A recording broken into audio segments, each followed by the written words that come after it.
let's take a look at how to use the heating and air conditioning, or the HVAC system, on the Honda Odyssey.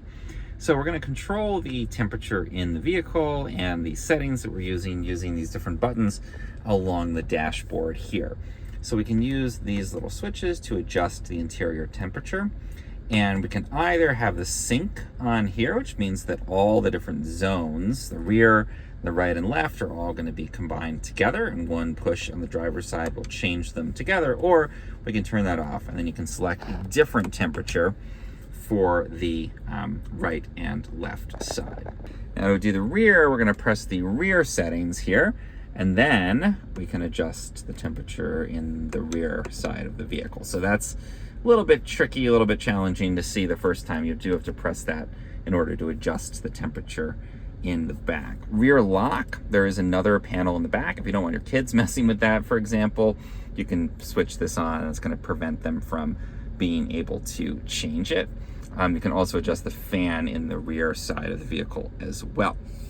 Now, this is, again, up and down here. We can also switch the whole system on and off if we want. Like, we don't want any HVAC, that's what this button is going to do here. And if we want to make sure we're in the air conditioning mode, make sure to press AC. So right now it's off. Usually you just want to leave this on. It's going to go by default, and use the AC if you set the temperature low and it's hot outside. But if you want to like switch it on and make sure it's on, or switch it off and make sure it's off, it's easy enough to do with that. Now we can adjust the fan speed. Either you can have it on the auto setting, so switch it on with auto.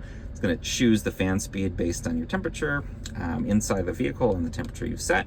Or if you want to like really ramp it up, for example, or say you are trying to like sit in a parking spot and maybe go on take a phone call, you might want to turn it down manually. Most of the time you're going to want to have it just on auto.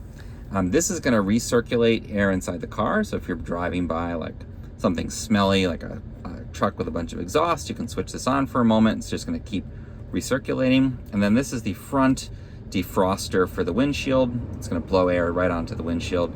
And the rear defroster, which is going to be the electric defroster on the back window and on your mirrors as well. So those are good if it gets foggy, or if it's again like frost outside of the vehicle. Final thing, we can adjust the mode here to show where it's going to blow out. So this would be like the defroster and your feet. Just at the lower level, your feet, both at the sort of right at you essentially, and at your feet, or just right at you there. So you can cycle through these with the mode on there. Most people like to set it to both zones, both areas at the same time on there. So that's how we use the heating and cooling on the Honda Odyssey.